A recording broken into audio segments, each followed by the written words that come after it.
आज बनाबो आमी निरामिष तरकारी छाना पटलेर पुरो भरा रेसिपि। देखुन भालो करे पटलगुलोके एरकम एरकम करे छाल तुले निয়েছি, भालो करे धुए निয়েছি। एबारे आमी ভিতর থেকে এইভাবে চামচের পিছন থেকে দিয়ে বীজগুলো বের করে নেব। এই দেখুন সুন্দর করে বীজগুলো আমি বের করে নেব। এই দেখুন এইভাবে বীজগুলো সব বের করে নিয়েছি। এবার প্রত্যেকটা পটল এইভাবে আমি বীজ বের করে নেব। বন্ধুরা আমি সব পটল থেকে সব বীজগুলো বের করে নিয়েছি। এই দেখুন সব ভালো করে এবারে আমি এগুলোকে ভাজতে বসে দেব। দেখুন কড়া বসিয়ে দিয়েছি। এবারে আমি কড়ার মধ্যে সরষের তেল দিয়ে দেব। আজকে আমি পুরো রান্নাটা সরষের তেলেই বানাবো। এই দেখুন তেল বসিয়ে দিয়েছি, তেলটা গরম হতে থাক। আর এদিকে মশলা নিয়েছি দেখুন আদা, একটা টমেটো, 3টে কাঁচা লঙ্কা, নারকেল, আর এদিকে 2 চামচ পোস্ত, 4 মগজ, কাজু বাদাম। আর এদিকে বীজগুলো দেখুন আমি ফেলিনি, বীজগুলো আমি এর সাথে বেটে নেব।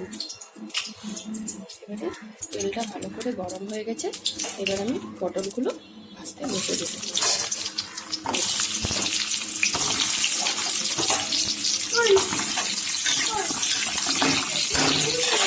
এবার এর মধ্যে আমি একটু হলুদ দেবো আর হালকা নুন দেবো, দিয়ে আমি নাড়াচাড়া করে ভালো করে ঢাকা দিয়ে ভেজে নেব। আর আমি সব মশলাগুলো এদিকে আমি পেস্ট করে নেব। দেখুন এবারে মশলাটা আমি বেটে নেব। আমি এদিকে আদা কুচিগুলো দিয়ে দেবো। আর নারকেলটা আমি হাফ রেখেছি, হাফ নারকেল আমি মশলার সাথে পেস্ট করে নেব, আর হাফ নারকেল আমি ছানার সাথে আমি পেস্ট করে নেব। আর এর সাথে আমি টমেটোটাও দিয়ে দেবো মশলার সাথে। আর এদিকে পোস্ত, কাজু বাদাম আর 4 মগজ দিয়ে আমি একসঙ্গে পেস্ট করে নেব। এই দেখুন মশলাটা আমি ভালো করে পেস্ট করে নিয়েছি। এই দেখুন এবারে এই দেখুন এইভাবে পটলটা ভালোভাবে ভাজা ভাজা হয়ে গেছে। এবার আমি তুলে নেব। এইভাবে সব আমি একটা একটা করে তুলে নেব। এবারে আমি ছানাটা কাটাবো। 1 বাটি গরুর দুধ নিয়েছি। এবার আমি দেখুন দুধটা ঢেলে দেবো। একটু গরম হতে একটু আমি সময় দেবো, তারপরে আমি ছানাটা কাটাবো। দেখুন দুধটা ভালো করে গরম হয়ে গেছে। এবারে আমি দেখুন ভিনিগার দিয়ে দিলাম, 2 চামচ মতো ভিনিগার দিলাম। আপনারা লেবু দিয়েও কাটাতে পারেন। ভালো করে আমি ছানাটাকে কেটে নেব। দেখুন ছানাটা ভালোভাবে আমি কাটিয়ে নিয়েছি। এবারে আমি ছেঁকে নেব।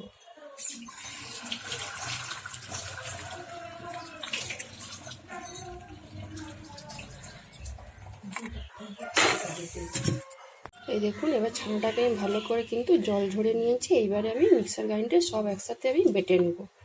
পটলের বীজ,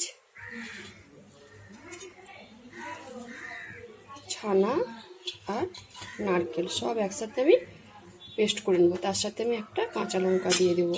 দিয়ে ভালো করে আমি ঢাকনা লাগিয়ে পেস্ট করে নেব।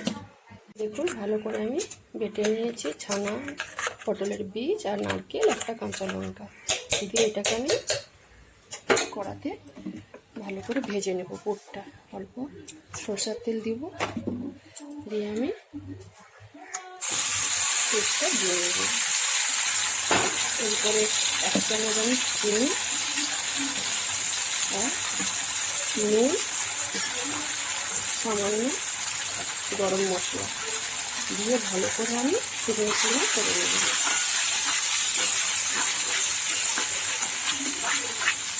দেখুন পুরটা আমি ভালো করে ভেজে নিয়েছি। এবার আমি জায়গাতে নামিয়ে নেব। পুরটা আমি জায়গাতে ঢেলে নিয়েছি। পুরটা আমি কিছুক্ষণ ঠান্ডা করে নিব, তারপরে পটলের মধ্যে আমি ভরে নেব। পুরটা ভালোভাবে ঠান্ডা করে নিয়েছি। এইবার আমি পটলের মধ্যে ভরে নেব। এই দেখুন এরকমভাবে সব একদম ভর্তি করে দেখুন ভরে নিয়েছি। এইভাবে প্রত্যেকটা আমি পটল এইভাবে আমি ভরে নেব। পটলে আমি সব পুরগুলো ভরে নিয়েছি একটা একটা করে।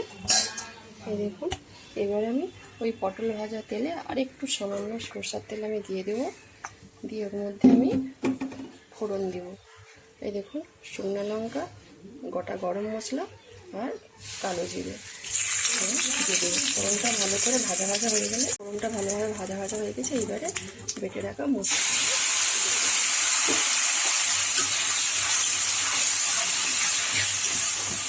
এবারে আমি মশলার মধ্যে এক এক করে দিচ্ছি। গুঁড়ো মশলা প্রথমে দিব হলুদ গুঁড়ো, লঙ্কা গুঁড়ো, কাশ্মীরি লঙ্কা গুঁড়ো আর একটু জিরে পাউডার। এবারে আমি ভালো করে মশলাটা কষিয়ে নেব। মশলা থেকে তেল ছাড়তে শুরু করে দিয়েছে। এবার আমি জল দিয়ে দেবো, মশলা দেওয়া জলটা। আর দেবো আমি 1 চামচ নুন আর চিনি। নিরামিষ তরকারিতে চিনি না দিলে ভালোই লাগে না, ওই জন্য আমি চিনি দিলাম। আপনারা দিতেও পারেন, নাও দিতে পারেন। এবারে ঝোলটা ভালো করে ফুটিয়ে নেব, তারপরে আমি পটলগুলো দেবো। ভালো করে ঝোলটা ফুটে গেছে, এবার আমি পুরো ভরা পটলগুলো একটা একটা করে দিয়ে দেবো। দেখুন, পটলগুলো আমি সব দিয়ে দিয়েছি। এবারে আমি হালকা আঁচে 3-4 মিনিট ভালো করে ফুটিয়ে নেব। এই দেখুন, আমি 3-4 মিনিট ফুটিয়ে নিয়েছি। এবারে আমি 3টা উপর থেকে চেরা কাঁচা লঙ্কা দিয়ে দেবো। এবারে আমি তরকারিটা নামিয়ে নেব। আমি একটু তো গ্রেভি রেখেছি, আপনারা শুকনো শুকনো একদম করে নিতে পারেন। এবারে আমি উপর থেকে গরম মশলা গুঁড়ো অল্প একটু ঘি ছড়িয়ে দেব।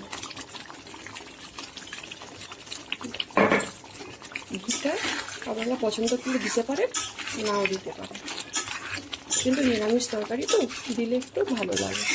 এবার আমি তরকারিটা নামিয়ে নেব। বন্ধুরা, আমি তরকারিটা জায়গাতে ঢেলে নিয়েছি, আর দেখতে কত সুন্দর লাগছে, আর খেতে কিন্তু সুস্বাদু লাগে।